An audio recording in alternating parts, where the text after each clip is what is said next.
GST ஏன் எதற்கு எப்படி நிகழ்ச்சிக்கு உங்களை வரவேற்கிறோம். நேயர்கள், பொதுமக்கள், வணிகர்கள், சிறு வியாபாரிகள் என பல்வேறு தரப்பினருக்கும் ஜிஎஸ்டி தொடர்பான பல்வேறு சந்தேகங்களுக்கு பதிலளித்து வருகிறோம்.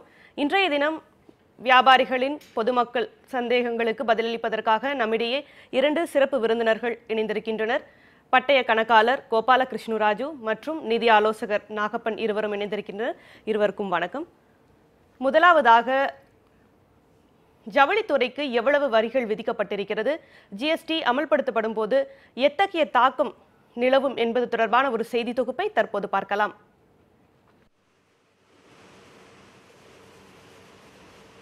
திருப்பூரில் இயங்கி வரும் பின்னலாடை நிறுவனங்களில் 40% நிறுவனங்கள் மட்டுமே ஏற்றுமதி செய்கின்றன.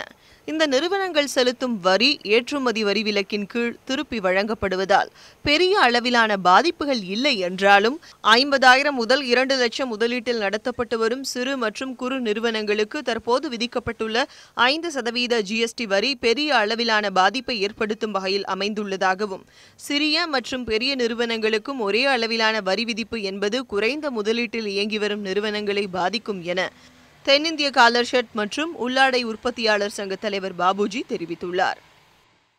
நடுத்தர மக்களும் ஏழை எளிய மக்களும் இந்த பின்னலாடைகள் வாங்கக்கூடியவர்கள் நிறையா இருக்கிறாங்க. இதற்கான தயாரிப்பு செய்யக்கூடிய அந்த சிறு குறு நடுத்தர நிறுவனங்கள் அழிந்து விடாமல் பாதுகாக்க மத்திய அரசு அவர்களுக்கு முற்றிலும் வரி விலக்கு அளிக்கணும். அப்படி வரி விலக்கு அளித்தா மட்டும்தான் அந்த குறு நிறுவனங்கள்லாம் மேலே வரக்கூடிய வாய்ப்புகள் இருக்கு. நாடு முழுவதும் சிறு நிறுவனங்களை சங்கிலி தொடராக கொண்டு சுமார் 30 லட்சம் பேர் பணியாற்றி வருகின்றனர். இந்த நிறுவனங்கள் அதிக அளவிலான வரி விதிப்பால் முடக்கப்பட்டால் பெரிய நிறுவனங்கள் மட்டுமே இயங்கும் சூழல் ஏற்பட்டு குறுந்தொழில்கள் நசிந்து அழியும் சூழல் ஏற்படும் எனவும், இதனால் பல லட்சம் தொழிலாளர்கள் வேலை இழக்கும் அபாயமும் உள்ளதாகவும் பின்னலாடை நிறுவன உரிமையாளர்கள் தெரிவித்துள்ளனர். இந்த வரி பார்த்தீங்கன்னா இருக்கிற வரியை விட அதிகமான ஒரு கட்டக்கூடிய சூழ்நிலை உருவாகிருக்குது. இது உள்நாட்டு உற்பத்தி ரொம்ப பாதிப்படைகிறதுக்கு வாய்ப்பு நிறைய இருக்குது. இப்போ தற்காலிகமாக செஞ்சுட்டு இருக்கிற ஆர்டரை விட நீ இந்த ஜிஎஸ்டி வரி அதிகம்னால நீ ஆர்டர் ரொம்ப கம்மியாகும். இனி கம்மியான வேலை வாய்ப்பு இதனால் இழக்க வேண்டிய சூழ்நிலை நிறைய பேர் உருவாகும். அதனால் மத்திய அரசு இந்த ஜிஎஸ்டி வரியை குறைக்கணும்னு நான் கேட்டுக்கொள்கிறேன். இந்நிலையை மத்திய அரசு கருத்தில் கொண்டு சிறு குறு நிறுவனங்களை இனம் பிரித்து வரி விதிப்பிலிருந்து விலக்கு அளிக்க சிறு குறு தொழில்துறையினர் கோரிக்கை விடுத்துள்ளனர். ஜிஎஸ்டி வரி குறித்து முழுமையான புரிதல் இன்றி கடுமையான குழப்பம் நிலவுவதாகவும் தொழில் முனைவோர்கள் தெரிவித்துள்ளனர். இப்போ செய்தி தொகுப்பில் திருப்பூர் பொறுத்த வரைக்கும் பின்னலாடை ஒரு ரொம்ப பிரசித்தி பெற்ற நகரம். அது இப்போ அங்கே ஏற்றுமதி அதே போல் உள்நாட்டு இது ரெண்டுக்குமே ஒரே வரி விதிப்பு அப்படிங்கிறது எங்களுடைய தொழில் பாதிக்கும் அப்படிங்கிற ஒரு கருத்தை முன் வச்சிருக்காங்க. எந்த மாதிரியான தாக்கத்தை ஏற்படுத்தும்? அதாவது திருப்பூர் பேஸ் எல்லாமே ஜாப் ஒர்க் பேஸ்ட். அது எல்லாமே mostly bleaching, dyeing, printing, colouring, இல்லை different types of job work பண்ணுறாங்க. மல்டிபிள் ஜாப் ஒர்க்ஸும் ஒரு பிரின்சிபல் என்ன பண்ணுவார், அவர் பொருள் அனுப்பிச்சிடுவார். அது ஏக்குலேருந்து பி கூட போகும், சிக்கு போகும், டிக்கு போகும், திரும்ப கூட வரும், ஒருத்தர்கிட்ட போயிட்டு திரும்ப கூட வரலாம். டிஃப்ரெண்ட்டான ஜாப் ஒர்க் பண்ணுறாங்க. சின்ன ஜாப் ஒர்க்லேருந்து பெரிய ஜாப் ஒர்க் வரைக்கும் பண்ணுறாங்க. ஜாப் ஒர்க்குக்கு இத்தனை நாளாக வரி கிடையாது. இப்போ 18% போட்டிருக்காங்க. இது எல்லா விதமான ஜாப் ஒர்க்குக்கும் அப்ளிகபிள். எஸ்பெஷலி ரிஜிஸ்டர்டாக இருந்தாலும் சரி, அன்ரிஜிஸ்டர்டாக இருந்தாலும் சரி. நான் ரிஜிஸ்டர்டாக இருந்தால் அவங்க அதில் 18% போட்டு அனுப்புவாங்க. அன்ரிஜிஸ்டர்ட்னா நான் பேமெண்ட் பண்ணுறதுல நான் ரிவர்ஸ் சார்ஜில் நான் 18% கட்டணும்.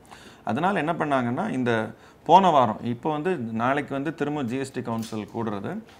போன வாரம் ஜூன் 11ல் apparel export promotion council representation பண்ணியிருந்தாங்க. அதுக்கு முன்னாடியே இது 18%ங்கிறது ஜாஸ்தியாக இருக்குன்ட்டு 18%லேருந்து 5% குறைச்சிருக்காங்க இப்போ. இப்போ நான் ஒரு 50 lakhsக்கு சரக்கு ஒருத்தர்கிட்ட அனுப்புகிறேன் அப்படின்னா அவர் அதை ப்ராசஸ் பண்ணி எனக்கு திரும்ப அனுப்புகிறார். நார்மலாக இந்த ஜாப் ஒர்க் அப்படின்னா ட்ரீட்மெண்ட் அண்ட் டிபி அப்படின்னு சொல்லலாம். Treatment and processing. அது எந்த விதமான ட்ரீட்மெண்ட்டாகவும் இருக்கலாம், ப்ராசஸிங்கும் இருக்கலாம்.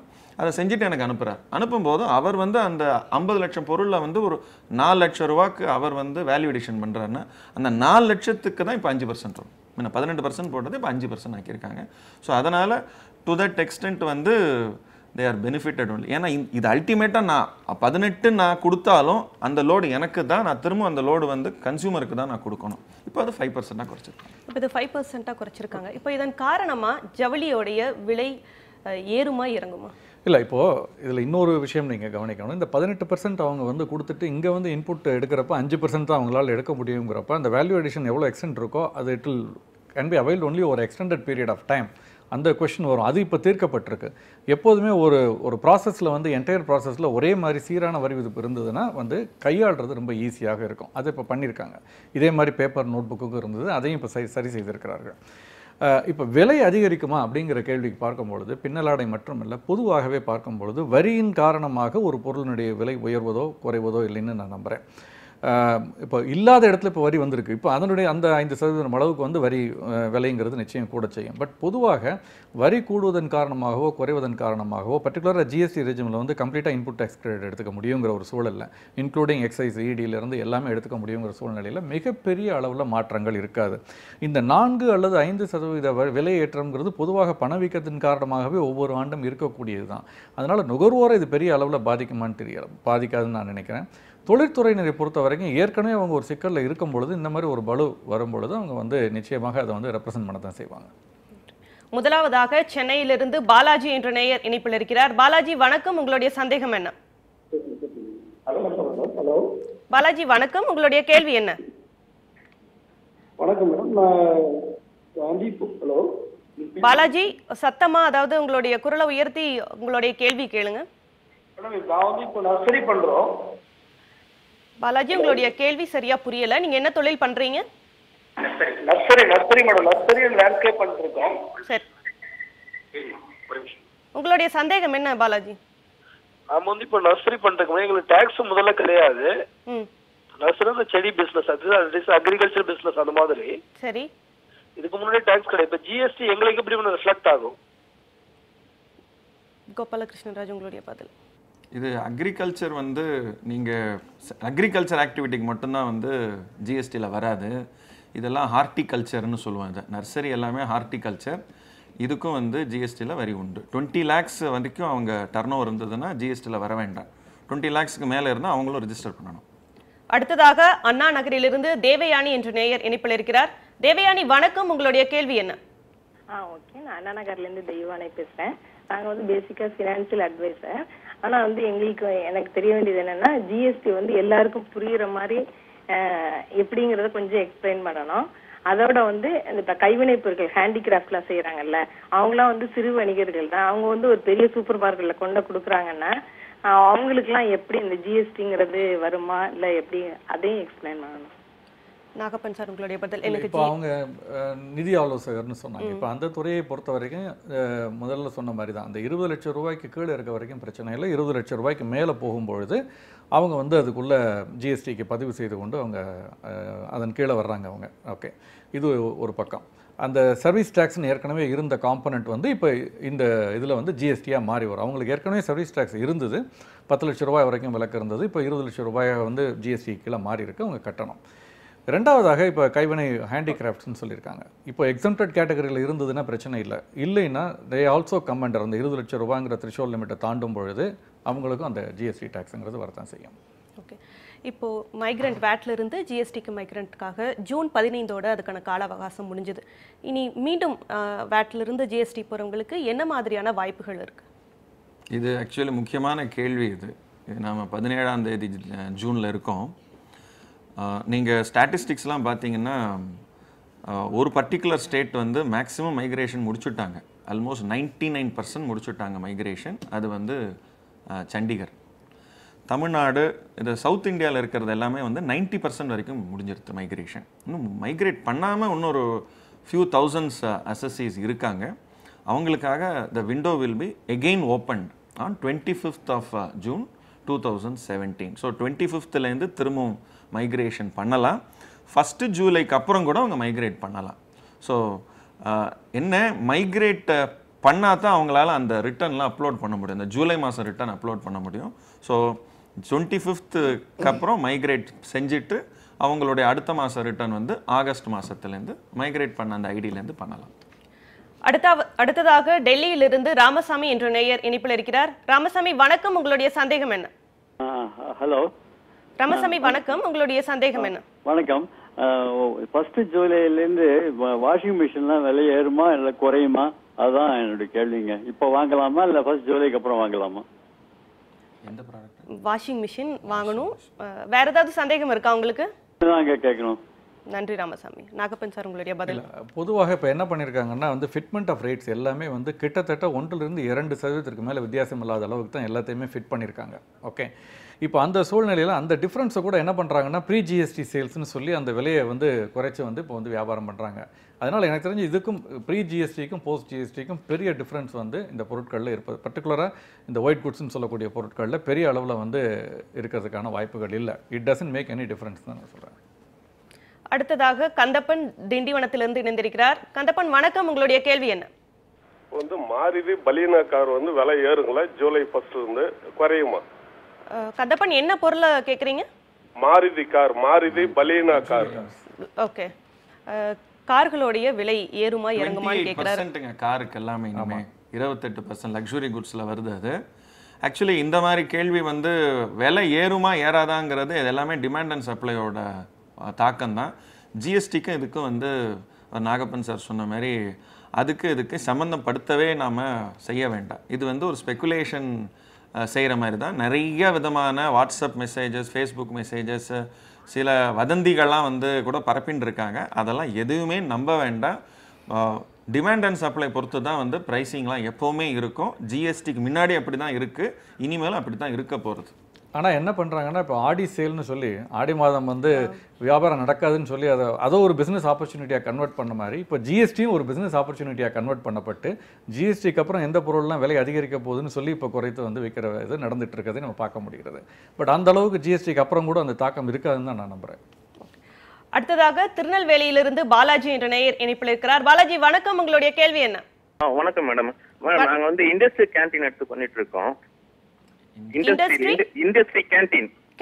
ஓகே, ஆமாங்க, கம்பெனிக்கெல்லாம் கேண்டீன் ஃபுட் சப்ளை பண்றோம். உங்களுடைய சந்தேகம் என்ன பாலாஜி? அதுக்கு ஜிஎஸ்டி நாங்க அவுட் சைட்ல இருந்து செஞ்சு எடுத்துட்டு போறோம். அதுக்கு ஜிஎஸ்டி எவ்வளவு வருங்க? 18%. எத்தனை பர்சன்டேஜ் வருங்க? 18%. ஆல் கேட்டரிங் கான்ட்ராக்ட்டுக்கு எல்லாமே 18%. நீங்க பதிவு பண்ணியிருந்தீங்கன்னா நீங்க வந்து இன்வாய்ஸ் ரைஸ் பண்ணும்போது 18% போட்டு நீங்க வந்து உங்க கஸ்டமருக்கு, அது உங்க ஃபேக்டரி யாரெல்லாம் ஃபேக்டரிக்கு நீங்க சப்ளை பண்றீங்களோ அவங்களுக்கெல்லாம் 18% ரேட்டு. 2 லட்ச ரூபா பில் போட்டிங்கன்னா ஆட் 18% 36,000 போட்டு 2,36,000 போடணும். நீங்கள் பதிவு பண்ணியிருந்தீங்கன்னா. பதிவு பண்ணலை அப்படின்னா நீங்கள் மாதத்துக்கு 1 லட்சம் தான் டர்ன் ஓவர் பண்ணுறீங்கன்னு வச்சுப்போம். அப்போது வருஷத்துக்கு 12 லட்சம் தான். அப்போ பதிவு பண்ணலை, நீங்கள் பில்லுன்னு ஒன்று ரைஸ் பண்ணிங்கன்னா அவங்க வந்து ரிவர்ஸ் சார்ஜில் அவங்க டேக்ஸ் கட்டி 18% அந்த ஃபேக்ட்ரி பீப்புள் டேக்ஸை கட்டி அவங்க கிரெடிட் எடுத்துப்பாங்க. ஸோ இந்த கேட்டரிங்கை பொறுத்த வரைக்கும் 18% கண்டிப்பாக உண்டு. ஓகே, அடுத்ததாக மதுரையிலிருந்து மேரி என்ற நேயர் இணைப்பில் இருக்கிறார். மேரி வணக்கம், உங்களுடைய சந்தேகம் என்ன? எஸ் மேடம், நான் வந்து அமெரிக்கன் சிட்டிசன். சரி. ஹலோ, நான் அமெரிக்கன் சிட்டிசன். ஆனா நான் இந்தியால தான் பிறந்து வளர்ந்தேன். இங்க வந்து செட்டில் ஆயிட்டேன் நான் இப்ப. சரி. 6 வருஷமா நான் இந்தியால தான் இருக்கேன். நான் வந்து நான் ரெசிடென்ட் கூட சொல்ல முடியாது, ஏன்னா அமெரிக்கால எனக்கு அட்ரஸ் எதுவுமே கிடையாது. ஃபுல்லி கேன்சல் பண்ணிட்டு இங்க வந்து செட்டில் ஆயிட்டேன் நான். 6 இயர்ஸ் இந்த மாசத்தோட முடியுது.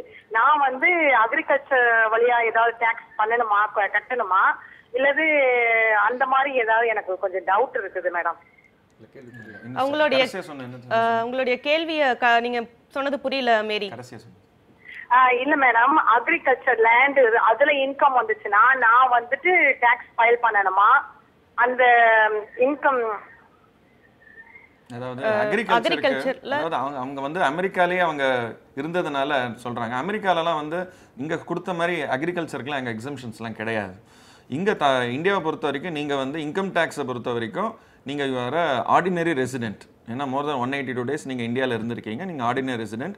அக்ரிகல்ச்சர் லேண்ட் உங்கள் பேரில் இருந்ததுன்னா ஆக்சுவலி ஃபெமா ப்ரொவிஷன்ஸ் பிரகாரம் நீங்கள் இந்தியன், அதாவது நான் ரெசிடென்ட் இந்தியனாக இருக்கிறதுனால நீங்கள் வந்து லேண்டை வாங்கிக்கலாம். ஃபாரின் இந்த ஹோல்டிங் நீங்கள் அந்த டைமில் வந்து நீங்கள் அசட் வாங்கினா தான் அந்த ரெஸ்ட்ரிக்ஷன்ஸ் இருக்குது.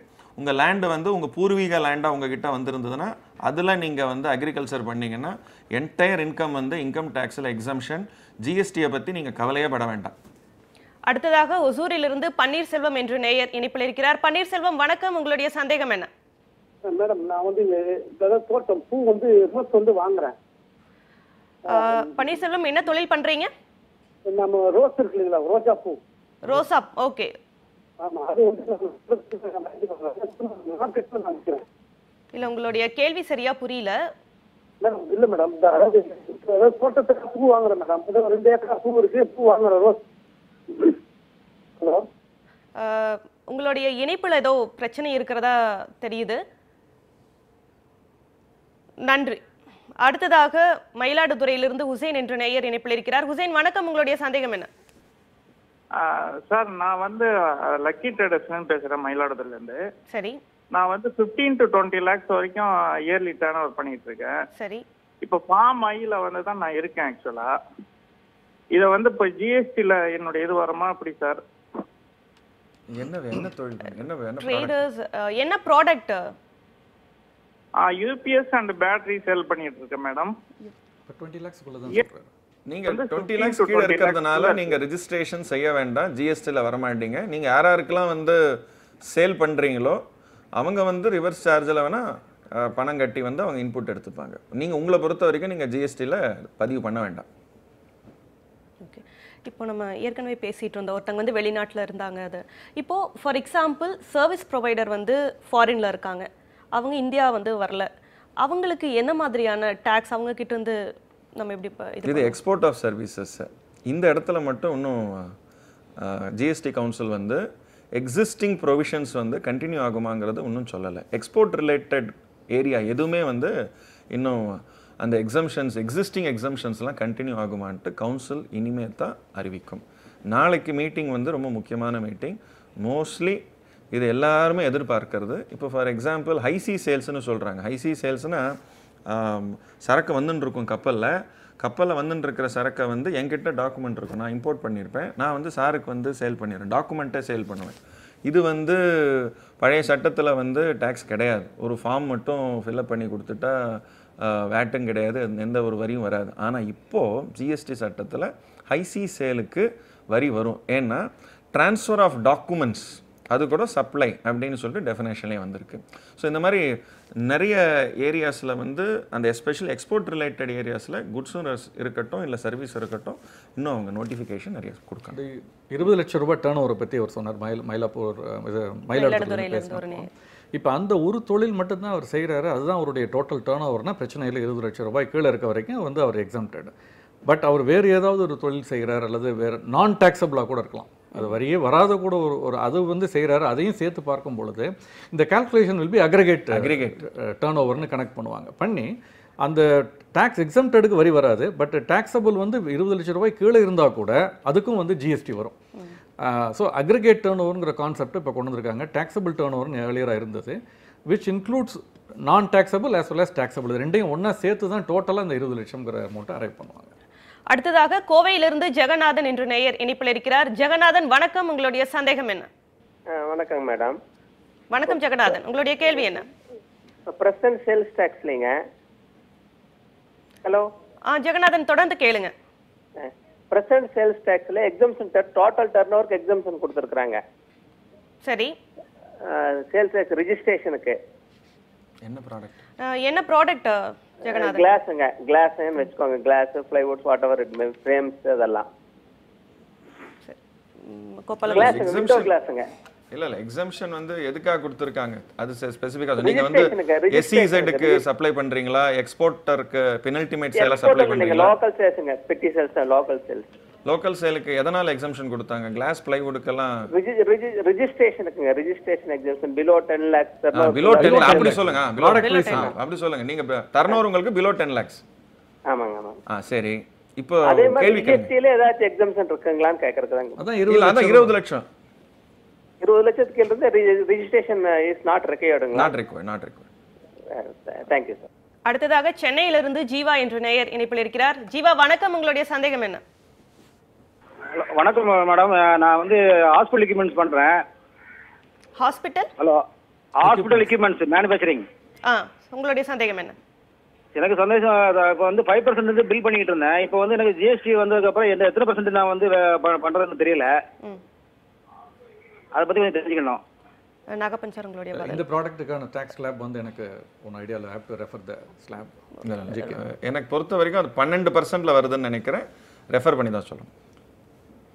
நன்றி ஜீவா. இப்போ நாகப்பஞ்சன் நம்ம போவோம். அதாவது என்னன்னா நிறைய நிறுவனங்கள் நிறைய இப்போ ஆஃபர் சேல்ஸ் கொடுத்துருக்காங்க. இதை எப்படி பார்க்கறது? இல்லை, அதுதான் நான் முன்னால் சொன்ன மாதிரி ஒரு ஆடி மாதம்ங்கிறது எப்படி ஒரு வியாபாரத்திற்கான வாய்ப்பாக மாற்றிக்கொண்டார்களோ அந்த மாதிரி ஜிஎஸ்டிங்கிறதையும் ஒரு வியாபாரத்துக்கான வாய்ப்பாக தான் இப்போ மாற்றிட்டு இருக்காங்கன்னு நான் நினைக்கிறேன். போஸ்ட் ஜிஎஸ்டி வந்து பெரிய அளவில் வந்து இந்த பெரும்பான்மையான பொருட்களில் விலை ஏற்றமோ இறக்கமோ பெரிய அளவில் இருக்க போகிறதில்ல நான் நினைக்கிறேன். குறிப்பாக விலை ஏற்றம் இருக்க முடியாது. என்னென்னா வந்து இப்போ ஆன்டி ப்ராஃபிட்டேரிங்னு ஒரு இது ஒன்று கொண்டு வந்திருக்காங்க. அதில் வந்து அரசு ஏதாவது ஒரு சலுகைகள் அளிக்கும் பொழுது அந்த டேக்ஸ் குறையும் பொழுது அதை முறையாக அப்படியே நேரடியாக வந்து கன்சியூமருக்கு நுகர்வோருக்கு அதை வந்து பாஸ் பண்ணணும்னு சொல்லியிருக்காங்க. இந்த ஜிஎஸ்டியின் மூலமாக விலை குறையும் பட்சத்தில், அதாவது வரி குறையும் பட்சத்தில் அந்த குறையக்கூடிய வரி அளவுக்கு பாஸ் பண்ணணும்னு சொல்லியிருக்காங்க. அதிகரிக்கிறதுங்கிறது ரொம்ப கம்மி. ஒரு சிமெண்ட்டாக பெயிண்டாக இருக்கட்டும் அல்லது இந்த மாதிரி சில விஷயம் எடுத்திங்கன்னா 1-2% தான் இந்த விலை ஏற்றம்ங்கிறதே பெரும்பான்மையான பொருட்களில் இருக்குது. எங்கே வந்து ஓரளவு கணிசமான விலையேற்றம் இருக்கலாம்னா இதுவரைக்கும் டாக்ஸே இல்லாமல் இப்போது 5% வந்திருக்கு இல்லையா, அங்கே மட்டும் ஒரு கணிசமான ஏற்றம்ங்கிறது இருக்கலாம். அதனால் வந்து நான் வந்து போஸ்ட் ஜிஎஸ்டி மிகப்பெரிய அளவில் விலை அதிகரிக்கும்னு எதிர்பார்க்கலாம், நம்பர் 1. இரண்டாவதாக அந்த கான்ட்ரரி சொல்லப்போனால் ஒரு பீரியட் ஆஃப் டைம் விலை வந்து அதாவது அடக்க விலை வந்து வரியின் காரணமாக கணிசமாக கொஞ்சம் குறைவதற்கான வாய்ப்புகள் இருக்குது. ஏன்னா இந்த இன்புட் டேக்ஸ் கிரெடிட்டுங்கிறது கேஸ்கேடிங் எஃபெக்ட்னு சொல்லுவோம். அது வந்து மிகப்பெரிய அளவில் குறைய இருக்கிறதுனால ஓரளவுக்கு பொருட்களுடைய விலை வந்து குறையத்தான் செய்யும் நான் நினைக்கிறேன். அதாவது சார் சொன்னதில் இன்னொரு சப்ளிமெண்ட் பண்ணுறேன். இப்போது ஒரு பொருள் எடுத்துக்கலாம், ஏதாவது ஒரு ஸ்டீலுன்னு எடுத்துக்கலாம். ஸ்டீல் வந்து நான் ஸ்ட்ரைட்டாக மேனுஃபேக்சர்கிட்டேருந்து வாங்கினீங்கன்னா இப்போ வந்து நான் வந்து ஒரு 12.5% எக்ஸைஸ் கட்டுவேன், ஒரு 2% வந்து சிஎஸ்டி கட்டுறேன் வெளி மாநிலத்துலேருந்து வாங்கும்போது. ஸோ இதுவே 14 ஆகிடுது. ப்ளஸ் நான் வந்து லோக்கல் வேட் வந்து அது ஒரு 14.5 கிட்ட வரும்.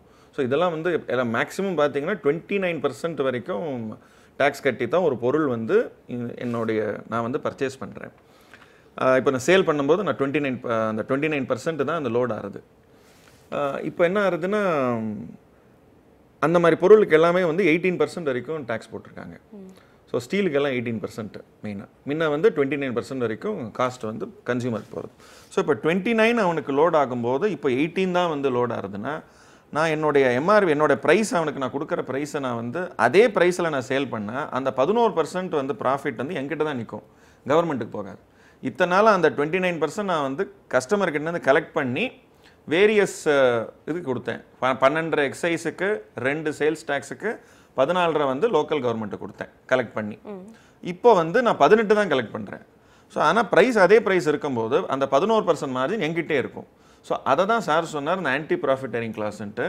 இந்த 11% 10% வச்சுப்போம். நான் வந்து 200 ரூபாய்க்கு முன்ன விற்றேன்னா இப்போ வந்து அந்த 10% குறைச்சி 180 ரூபாய்க்கு நான் கொடுக்கணும்.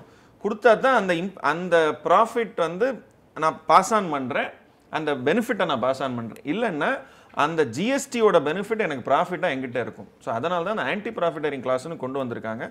ப்ரீ ஜிஎஸ்டி போஸ்ட் ஜிஎஸ்டி வந்து இந்த விலை குறைக்கிறது வந்து கன்சியூமர் கேட்கணும், கன்சியூமருக்கு அவேர்னஸ் கொண்டு வரணும். எந்தெந்த பொருளில் வந்து முன்ன என்ன ரேட் இருந்தது, இப்போ என்ன ரேட் இருக்கும், எதில் வந்து ரேட் வந்து குறைஞ்சிருக்குன்ட்டுலாம் வந்து நிறைய அனாலிசிஸ்லாம் பண்ணிலாம் வந்து சார்ட்ஸ்லாம் இருக்குது.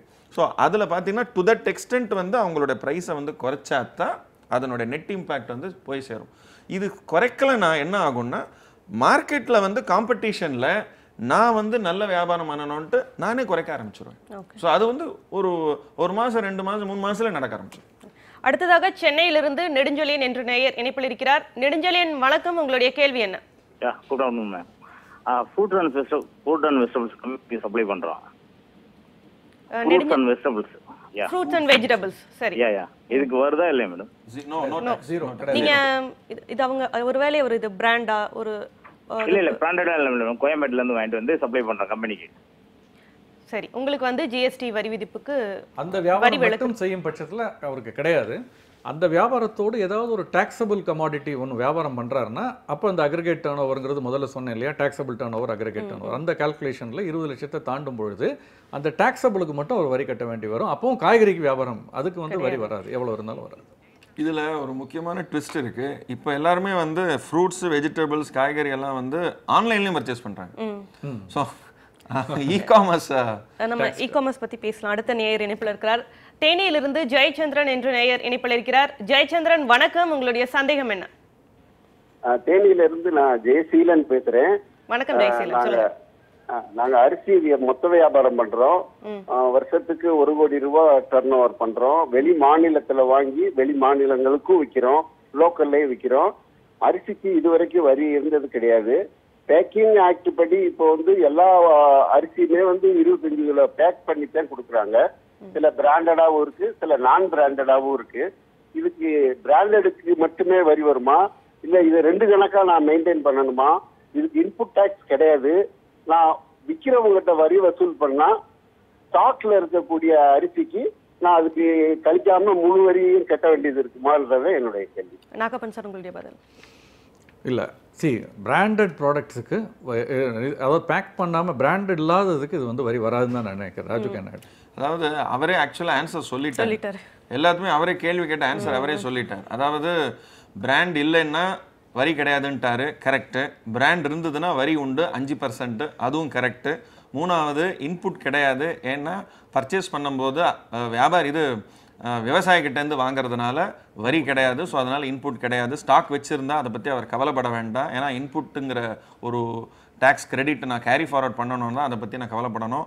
4வது நான் ரிஜிஸ்டர் பண்ணணுமா, ஏன்னா வரியே இல்லாத போது நான் ரிஜிஸ்டர் பண்ணணுமா, ஒரு வெளி மாநிலத்துக்கும் பண்ணுறேன். அதனால ரெஜிஸ்ட்ரேஷன் மேண்டேட்ரி. இது நம்பர் 1. ஸோ இன்டர்ஸ்டேட்டில் பர்ச்சேஸ் பண்ணுறார், இன்டர்ஸ்டேட்டில் சேல் பண்ணுறார். ஸோ அதனால் ரிஜிஸ்டர் பண்ணணும், ரிட்டர்ன்ஸ்லாம் ஃபைல் பண்ணணும், அவர் டிரான்ஸ்பரண்ட்டாக கணக்கு வச்சுக்கணும்.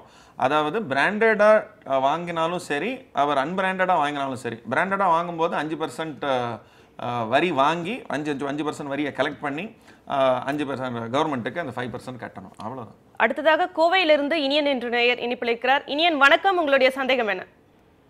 மேடம், இப்போ இண்டஸ்ட்ரி வச்சிருக்காங்க கோயம்புத்தூர்ல, ஷீட் மெட்டல் ப்ராடக்ட்ஸ் பண்றோம். ட்ரீட்மெண்டல் ப்ராடக்ட்ஸ்? ஆமாங்க. இப்போ பழைய ஐட்டம், இன்ஸ்டாக் ஐட்டம் எல்லாம் 5%க்கு தான் பர்ச்சேஸ் பண்ணியிருக்கோம்.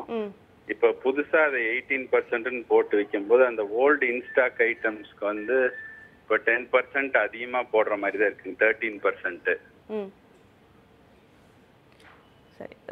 அப்போ அந்த 15% எக்ஸ்ட்ரா கவர்மெண்ட் கட்டுற மாதிரி தான் வரும். இப்போ நியூவா ஜூலை 1ல இருந்து பர்ச்சேஸ் பண்ணா 18%க்கே வாங்குவோம்.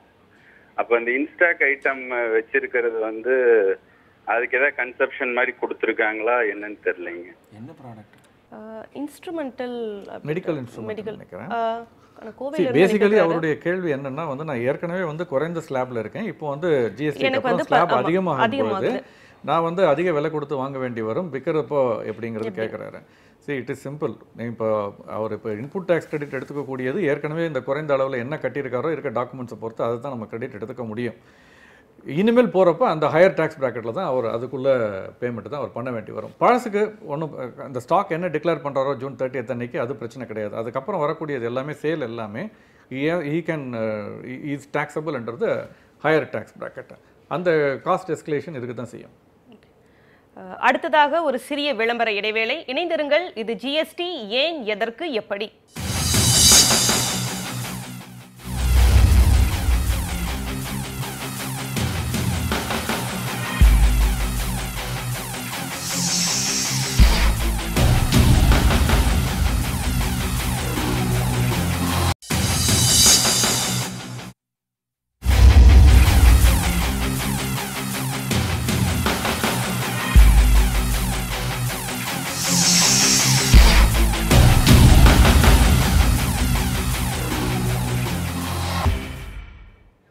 ஜிஎஸ்டி ஏன், எதற்கு, எப்படி நிகழ்ச்சிக்கு மீண்டும் உங்களை வரவேற்கிறோம். சரக்கு மற்றும் சேவை வரி எனப்படும் ஜிஎஸ்டி திரைத்துறையில் எத்தகைய தாக்கத்தை ஏற்படுத்தும் என்பது தொடர்பான ஒரு செய்தி தொகுப்பை தற்போது பார்க்கலாம்.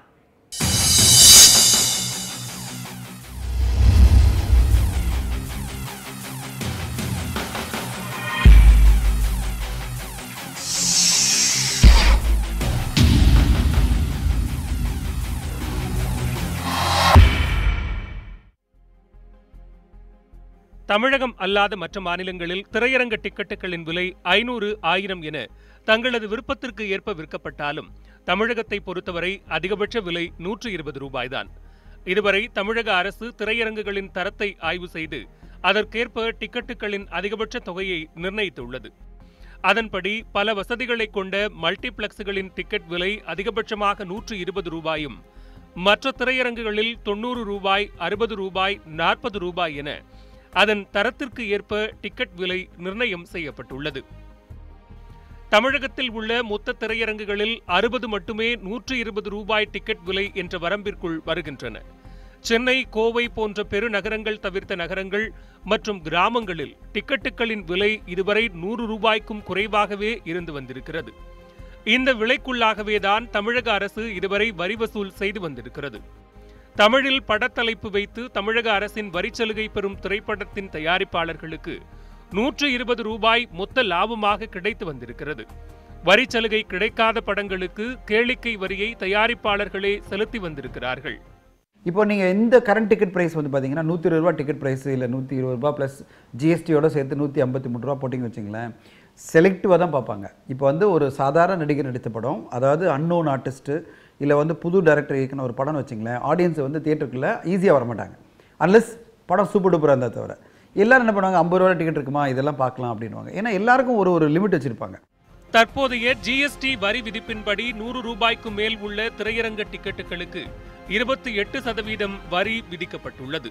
100 ரூபாய்க்கு கீழ் உள்ள டிக்கெட்டுகளுக்கு 18% வரியும் விதிக்கப்பட்டிருக்கிறது.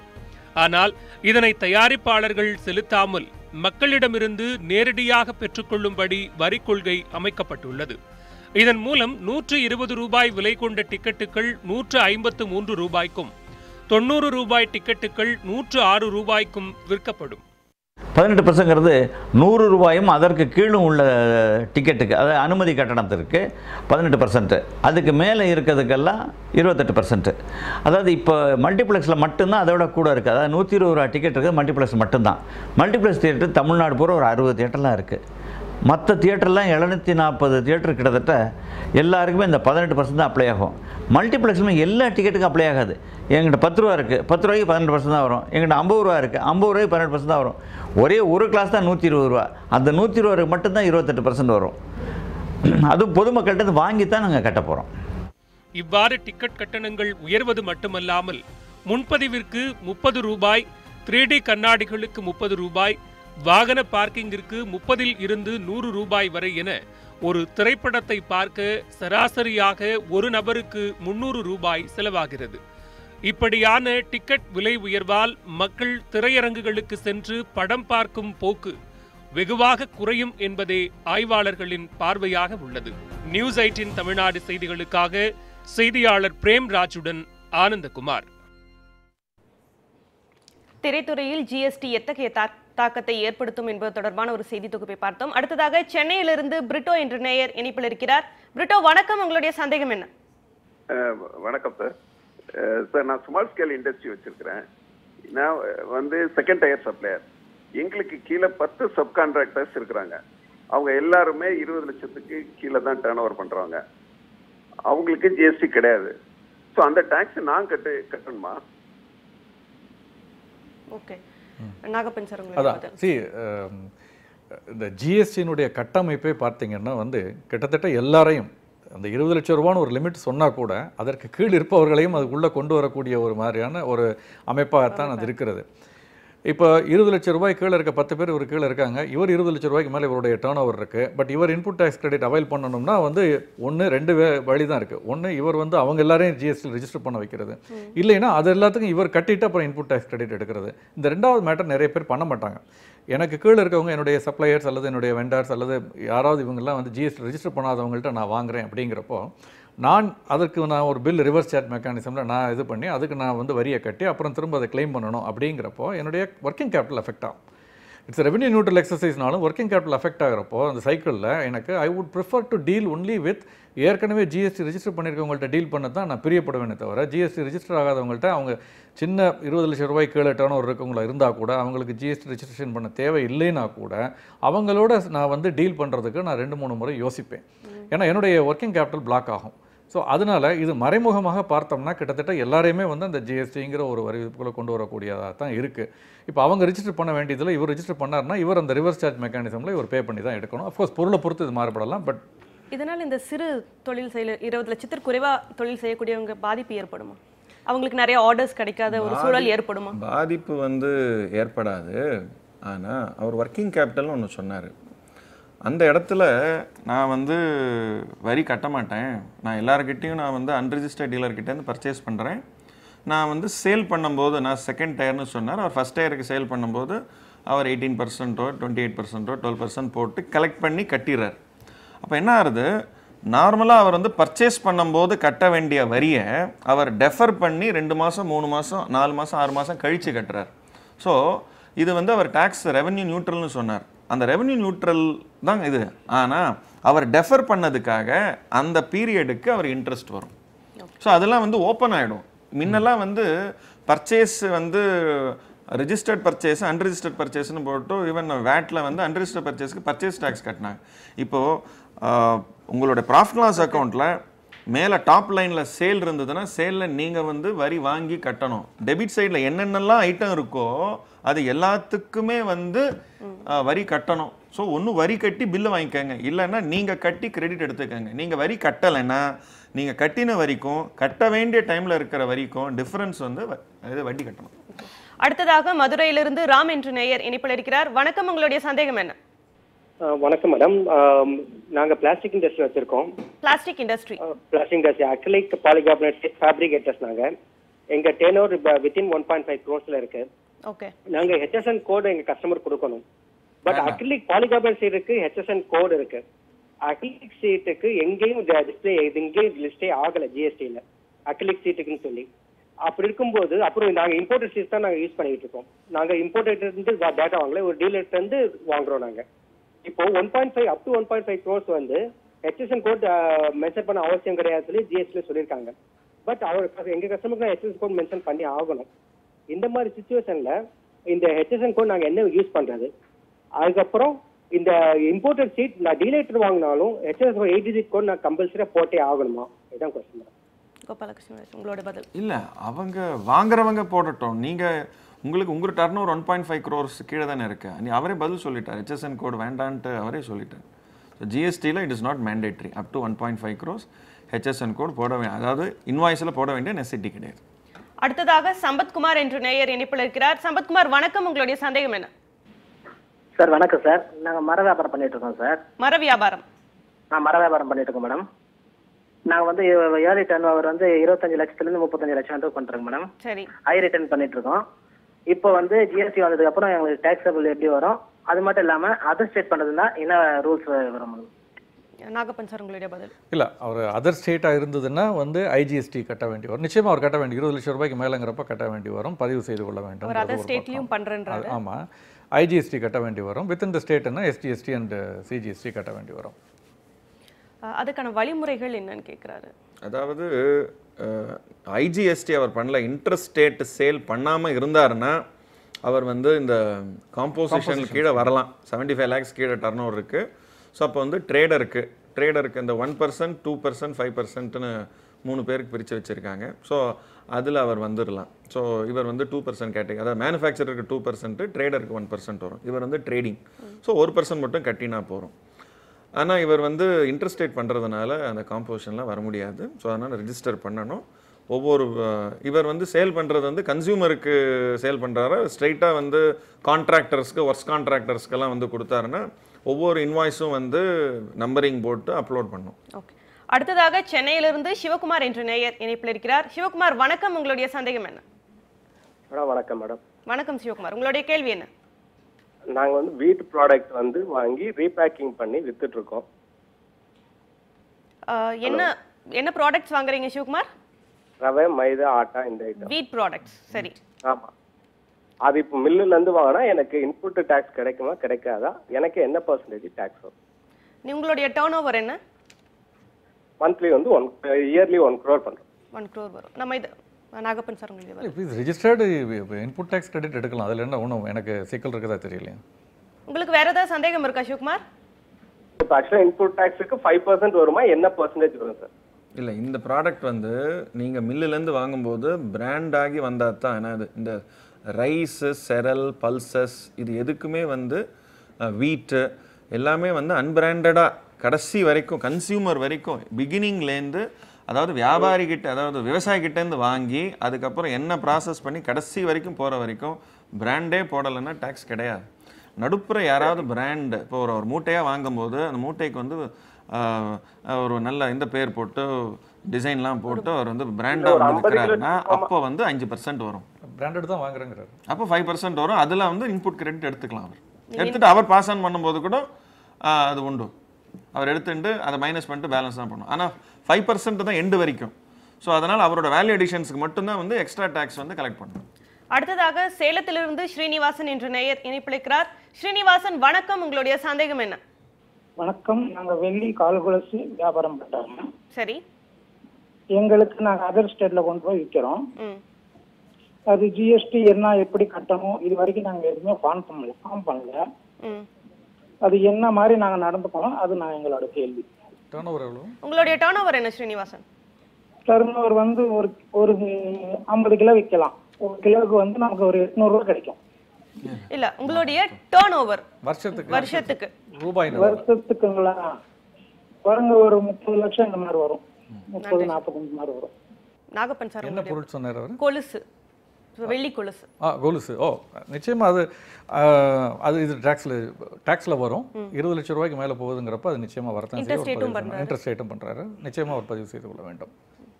ஓகே. அடுத்ததாக சேலத்திலிருந்து ஹரி என்று நேயர் இணைப்பில் இருக்கிறார். ஹரி வணக்கம், உங்களுடைய சந்தேகம் என்ன? வணக்கம் மேடம்.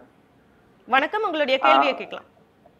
மேம், இந்த லாஸ்ட் 4 டேஸா உங்க டிவி பாத்துட்டு இருக்கேன். சோ ரொம்ப சூப்பரா நீங்க எக்ஸ்பிளைன் பண்ணிட்டு இருக்கீங்க. சோ அதுக்கே ஃபர்ஸ்ட் தேங்க்ஸ் சொல்றேன். நன்றி ஹரி. உங்களுடைய கேள்வி என்னோட கேள்வி என்னன்னா, ஜவுளி தொழில் மேம். சாரி வந்து மேனுஃபேக்சரும் பண்றோம், மத்தவங்க கிட்ட இருந்து வாங்கி நாங்க ஹோல்சேல்ல சேல் பண்றோம்.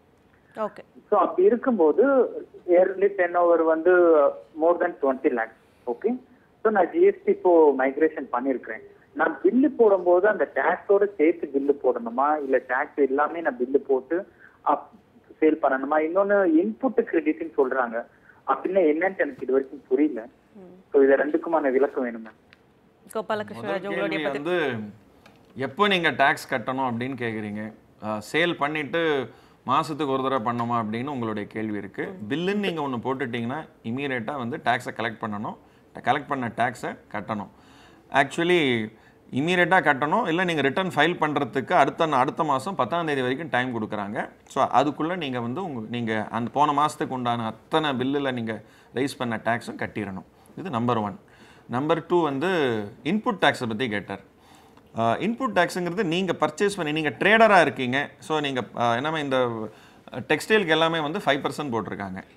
ஸோ சிலதுக்கெல்லாம் வந்து கிடையாது. அதாவது இந்த ஜூட் அண்ட் சில்க்குக்கு மட்டும் கிடையாது. மற்றதுக்கு எல்லாமே 5% போட்டிருக்காங்க. ஸோ நீங்கள் வந்து பர்ச்சேஸ் பண்ணி சேல் பண்ணிங்கன்னா, ஃபார் எக்ஸாம்பிள் 1 லட்சம் ரூபாய்க்கு வாங்குறீங்க. 1 லட்ச ரூபாய்க்கு வாங்கும்போது 5% ஜிஎஸ்டி போட்டு வாங்கணும். ஸோ லோக்கலில் வாங்கும்போது சிஜிஎஸ்டி எஸ்ஜிஎஸ்டின்னு ரெண்டுமே வந்து போட்டு நீங்கள் வாங்குவீங்க. 2.5%. அதுவும் 2500 2500 உங்கள் பில்லுலேயே வரும். ஸோ 1,05,000 ரூபாய்க்கு நீங்கள் வந்து பொருள் வந்து கொள்முதல் பண்ணுறீங்க.